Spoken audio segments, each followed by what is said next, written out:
એ નામ ભોળાનાથને ગમે છે. એ બેન આપણે ઘરની વાત કરીએ. હા, દરેક શ્રોતાઓ સાવધાન થઈને સાંભળે. માયો આયર કહેવાને લાગ્યો છે કે આપણે ઘીરે એકલા બેઠા હોય, આપણી બાજુમાં ઈ બેઠા હોય, બે વાણા બેઠા સમાધાન થઈ જાય. આયરે બેઠા હોય એ હું તેથી તમને નહોતી કહેતી, મમ્મીને કહેતી હતી, તમને લાગી ગયું એવું. તો હાચું, બાકી મારું બકું કોઈ દી ખોટું ન બોલે. પણ આ વડીલો બધા બેઠા, માતાઓ બહેનો બધા બેઠા.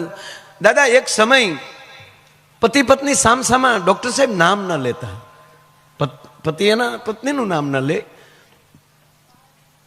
એક બેન રેશન કાર્ડ કઢાવવા ગયા મામલતદાર કચેરીમાં કે સાહેબ રેશનિંગ કાર્ડ કઢાવવું છે. તો કઈ વાંધો નહીં બેન, ત્યારે તો આધાર કાર્ડ ને એવું કઈ નહોતું. મારા ભાઈનું નામ લખાવો. હવે ખરેખર ગામડામાં નામ લેવાય નહીં. એ કે બેન નામ લખાવો ને, કે સાહેબ અમારે થોડું લેવાય. તો ઓલો કે તો મારું થોડું લખાય બેન, તમે મને નામ ના આપો તો મને ખબર કેમ પડે કે રેશનિંગ કાર્ડ કોના નામનું કઢાવવું એમ? અમારા કાર્ડમાં તમારું નામ ન ચડાવાય. માસ્ટર અધિકારી થોડાક આકરા પાણી, નામ લખાવો. અરે સાહેબ અમારે ન લેવાય. પણ હારે બે દીકરા આવેલા, એમાં મોટા દીકરાને કીધું, બેટા તારા બાપાનું નામ દે. નામ દે. ઓલો નામ દેવા ગયો ને તો નાના ભાઈએ સાળ ખેંચી કે દેતો નહીં, દેતો નહીં મોટા, દેતો નહીં. કે કેમ? લીધા જેવું હોય તો મમ્મી ન લે.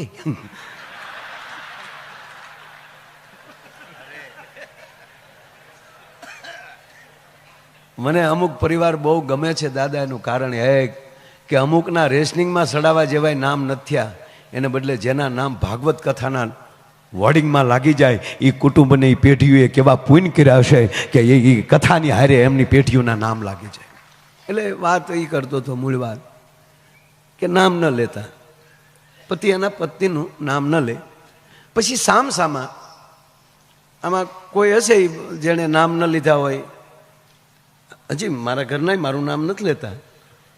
નામ લેવાય કાંઈ?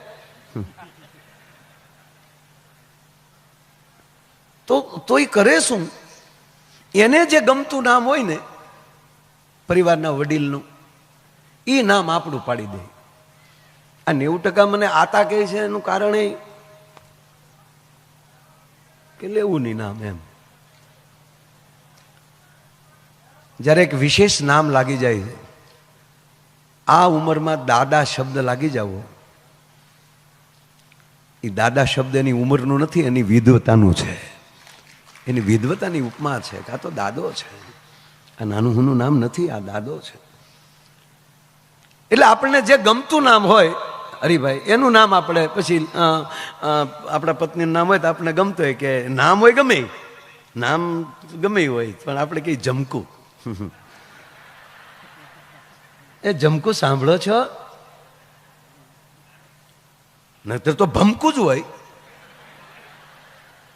પણ એને ગમતું નામ. એ મહાદેવથી નામ ન લેવાય. પાર્વતી શબ્દ ન બોલી શકે. જ્યારે મારો મહાદેવ કૈલાસના ખોપરા ઉપર બેઠા બેઠા પાર્વતી હારે વાતો કરતા હોય, ત્યારે પાર્વતીને ક્યાં નામથી સંબોધન કરતા? એ નામ છે ઉમા. એ ઉમા કહું મેં અનુભવ અપના, એ સતંગરી ભજન જગત સબ સફર. બે જણા બેઠા બેઠા ચર્ચા કરતા હોય અને માં પાર્વતી કહે, હે પ્રભુ. એ વધારે પ્રભુ શબ્દ વાપરે છે, મહાદેવ શબ્દ વાપરે છે.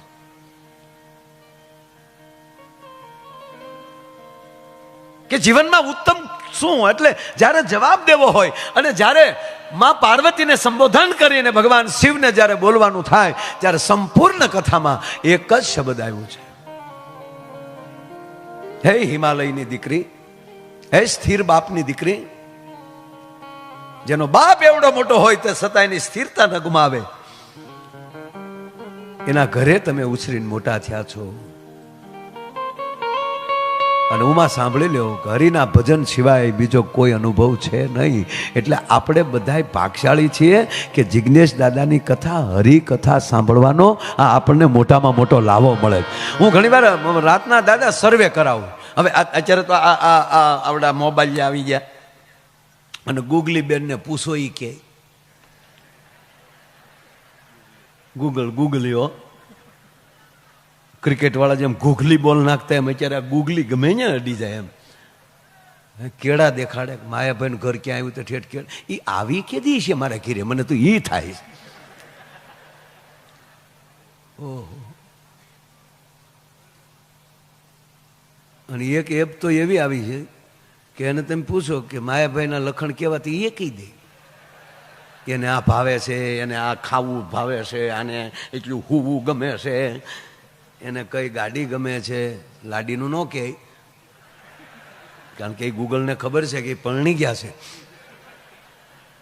જે પૂછો એ કહે. તો એક આજની અત્યારે વર્તમાન ડૉક્ટર સાહેબ જોઈએ તો વર્તમાન પરિસ્થિતિમાં અત્યારે તમે ગૂગલને પૂછો તો આકાશનું બુકિંગ કેટલું,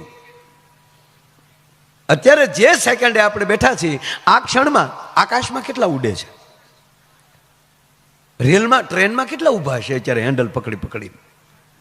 140 કરોડની વસ્તી છે, એમાં મને એવું લાગે 10 કરોડ જો ઘીરે હોય તો, બાકી બધું ઉડે છે ને કોઈક પાટા ઉપર છે ને કોઈક રોડે છે ને કોઈક ઘરની ગાડીઓ લઈને નીકળ્યા છે ને કોઈક ખટારાને ઘૂમદીને. સર્વે કરો. એથી લઈ અને પોતાના સ્નેહીઓના બાવડા પકડીને હોસ્પિટલ કેટલું માણસ છે, એસટી ડેપોમાં કેટલું છે. ભગવાનનો આભાર એટલે માનવાનો કે મારા નાથ અમે ક્યાંય નથી અને આ ક્ષણે અમે જિજ્ઞેશ દાદાની ભાગવત કથાના મંડપમાં રાતે જાગરણ કરી જાય એનો અમારે ગૌરવ છે. આનાથી બીજું ગૌરવ શું હોઈ શકે. અને પરમાત્માને પ્રાર્થના કે વિશ્વને શાંતિ આપે, જે ક્ષેત્રમાં કાર્ય કરી રહ્યા છે એને સફળ બનાવે. ડૉક્ટર સાહેબે કોઈ દર્દી એવો આવ્યો હોય તો એ તાત્કાલિક સાજો થઈ અને એનો પરિવાર આશીર્વાદ દઈને નીકળે. કથામાં આવ્યો હોય માણસ અહીંથી નીકળ્યો હોય અને એના વિચારો જે સાહેબ એવા માણસો મેં જોયા છે ડૉક્ટર કે એને નક્કી કર્યું હોય કે આજ મરી જવાય, આજથી આજ વયસ્થ હું, અને એમાંની કથા મંડપ જોઈ જાય કે હાલની મરી જ જવું એની કરતાં ઘડીક કથામાં બેસવા વયો જાઓ. આપણે ઓળખતાય ન હોય એને, અને પાછળ આવીને બેઠો હોય અને કલાક કથા સાંભળી લઈને સાહેબ તો મરવાના નિર્ણયો કેન્સલ કરે અને માણસને ફરીવાર ઊભો કરી દે. આ અર્જુન એટલે શું? આપઘાત નથી બાંધવું, ભીખ માગીને ખાઈ લેચ્યું. કૃષ્ણ કે પાટું નાખી આગળીએ. આવા લોદરિયાને મારે અરે નહીં રહેવાનું. હા આવું બધું બોલ્યો થાય, લખ્યું નથી. હા કાલ પાછો ટુકડો આવી છે માયાભાઈ ભગવાન હોય જાવું. અને આ માફિયું કોણ મગાવે ખબર? એની પેઢીમાં કોઈએ ભાગવત નથી વાંચ્યું, એ આપણી પાસે માફિયું મગાવવા આવે. ખરેખર દાદા. એટલે એ બધું ઠીક છોડો, પણ મારે તમને આનંદ જ કરાવવો.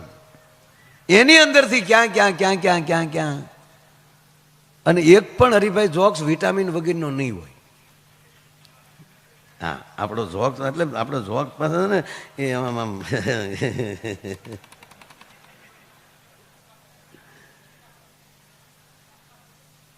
કોઈ હાસ્યની કે કોઈ મનોરંજનની દાદા હું ટીકા નથી કરતો. તમામ કલાકારો મારા માટે પૂંજનીય છે. પણ અમુક કાર્યક્રમમાં મા દીકરો સાથે ગયા હોય તો દીકરાને એમ થાય કે માને ન લાવ્યો તો સારું હતું. અમુક કાર્યક્રમમાં બેનભાઈ સાથે ગયા હોય તો ભાઈને એમ થાય કે બેનને ન લાવ્યો તો સારું હતું. અમુક કાર્યક્રમમાં પતિ પત્ની સાથે ગયા હોય તો પતિને એમ થાય કે મારા પત્નીને ન લાવ્યો તો સારું હતું, કારણ કે દ્રિઅર્થી હાસ્ય નીકળતું હોય. અને ત્યારે આ મહાપુરુષોની દયાથી અમારા લોક સાહિત્યનું એવું હાસ્યરસ હશે કે મારી બહેન અને મારો ભાઈ હારે બેઠા હોય, મા ને દીકરો હારે બેઠા હોય, પતિ પત્ની દાંપત્ય જીવન પરિવાર પૂરો પરિવાર સાથે બેઠો હોય, મર્યાદાને કોઈ આંચ ના આવે એની વચ્ચેથી હળવું હાસ્યરસ વયું જતું હશે. એવું અમારું આજનું હાસ્યરસ હશે. હું હસાવા જ આવ્યો છું. મારી પાસે ક્યાંક જ્ઞાન તમને એમ લાગે કે એને સંદન કરી લીધું ને ખોળામાં રામ નામ્યું જ્ઞાન ગયા. આવા મહાપુરુષની પડખે રહેવાય એટલે જ્ઞાની. આપણે હોય એનું રહેવાય. અને આની પાસે બેહો ને, ગમે એટલી -ડિગ્રી ઠંડી હોય પણ અગ્નિની પાસે બેસી જાઓ તો ઠંડી ના આવી શકે.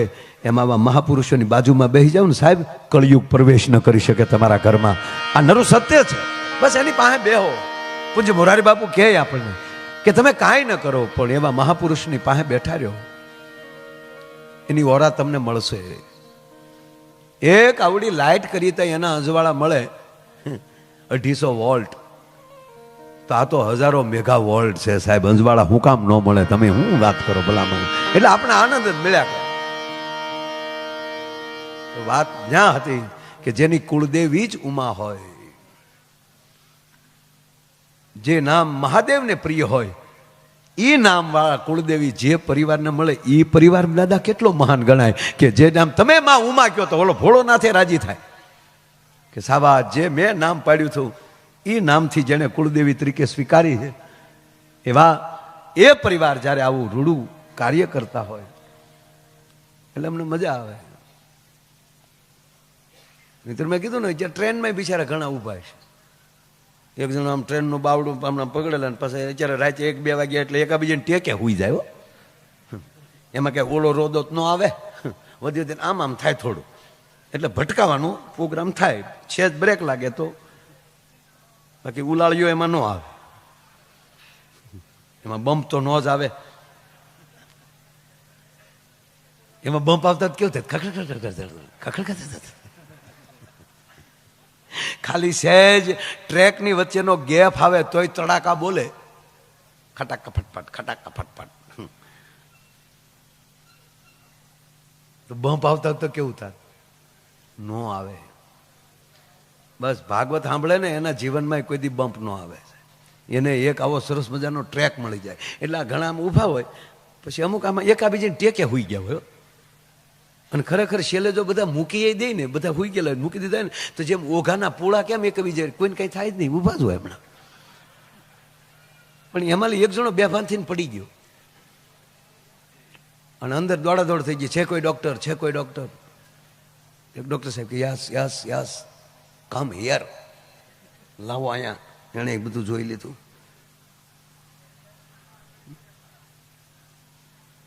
ઓલો અડધો કલાકે ભાનમાં આવ્યો દર્દી. ત્યાં તો ડોક્ટરે 2-3 ઇન્જેક્શન દઈ દીધા હતા. પછી પૂછ્યું, હે ભાઈ તને શું થયું? ઓલાની બગલ ઊંઘી ગયો, બીજું કાંઈ નથી.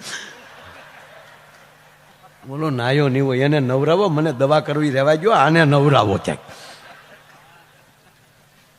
હવે રાતે એ પડખે આવતા એને બદલે ભાગવતના શબ્દો આપણી બાજુમાં બેસે, આપણી પાસે ભાગવતાચાર્ય બેસે, આ રાત કેટલી આનંદમાં કહેવાય. આ નરું સત્ય છે. નહીતર એક કંપનીમાં આગ લાગે, આગ, અને આખી કંપની ભડભડ ભડભડ હળગી ગઈ. એક માણસ જીવતો બારો ન નીકળ્યો. કેમિકલ્સની કંઈક એવી હશે, જવાળામાં બધા આવી ગયા. તમામ મીડિયા ત્યાં પગી ગયા. कैसे आग लगी, क्या हुआ, ये बेदरकारी है या कोई घटना है? તો આપણા ગુજરાતી મીડિયા અમારા સૂત્રોના જણાવ્યા. સૂત્રો હું છે હજી મને નથી ખબર હો. સરસ, પણ બધા મીડિયાવાળા સારું કામ કરે. છેવાડેની વાત ઠેઠ સુધી પહોંચે. હમણાં ક્યાં ગયા ભાઈ ઈશ્વરભાઈ? બહુ સારું બોલે છે. તાળીઓના ગરડાથી ઈશ્વરભાઈને વધાવો.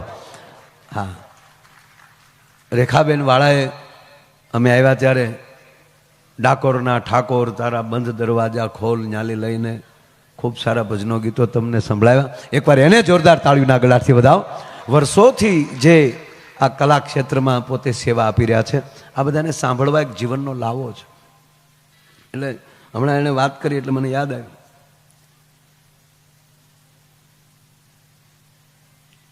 બરોબર કે આમ આપણે ટીવી રામાયણ સિરિયલ આવતી ને, તો એ સિરિયલ આપણે ત્યારે જોતા, નાના નાના બધા બેઠા. નાના નાના એટલે કોઈ હાવ નાનોય નહોતો, 10મું ભણતો ત્યારે. રામાયણ સિરિયલ આવતી ત્યારે 10મું ભણતા ને ભણવા જતા હોય ને કોકની શેરીમાં ટીવી દેખાતો ત્યાં ઊભા રહી જતા. એટલે ટ્યુશનમાં જતા હોય, રવિવારને દી આવતું તે જાવ તો ઊભા રહી જાય. પછી ઘરના એમ છે કે ટ્યુશનમાં ગયો, પણ ટ્યુશનમાં ગયો રામાયણ જોઈને વી આવ્યો. એટલે હા બરોબર એમ કહેવાય કે રામ ધનુષ ભાંગે. તો હેઠે જાહેરાત આવે વેલ્ડિંગ માટે મળો કાપોદરાને નાકે, એટલે આનું વેલ્ડિંગ ન હોય. એટલે આ જાહેરાત ઓટોમેટિક ભેગી થઈ જાય. એને બહુ સરસ અમુક જાહેરાતની વાત કરતા એટલે મને યાદ આવ્યું. એટલે એવો આગ લાગી ગઈ હોસ્પિટલ ફેક્ટરીમાં. તમામ મીડિયાવાળા, પણ કંપનીનો માલિક સારો. એના કંપનીના માલિકે આવીને તરત મીડિયા સામે આવીને કહી દીધું કે આ ફેક્ટરી નહોતી, આની અંદર કામ કરતા કાર્યકરો જે કર્મચારીઓ હતા એ તમામ મારા પરિવાર જેવા હતા. કાયદેસર એને વીમો મળશે જ, જે એને વીમો ઉતાર્યો હશે એ તો ફાઇલ પ્રમાણે એને મળશે જ, પણ મારી કંપની તરફથી દરેકના ખાતામાં 51 લાખ રૂપિયા નાખવામાં આવશે. પરિવાર તો રોવા મળ્યા કે 51 લાખને શું કરવા, વ્યક્તિ વહી ગઈ. પણ એમાંય કોક હોય ને, એક બેન તો હજર થઈ જાય. 51 લાખ એને દીકરાને બોલાવ્યો, બટા અહીંયા આવ્યો તો દીકરા, આ તારા બાપા જે કંપનીમાં કામમાં જતા એ જ ફેક્ટરીમાં આગ લાગી? કે હા મમ્મી.